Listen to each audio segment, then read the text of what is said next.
آياته أن خلق لكم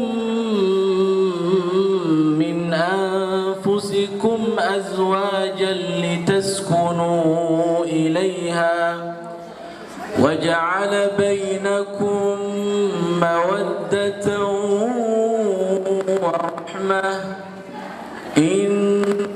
في ذلك لآيات لقوم يتفكرون ومن آياته أن خلق لكم من أنفسكم أزواجا لتسكنوا إليها ومن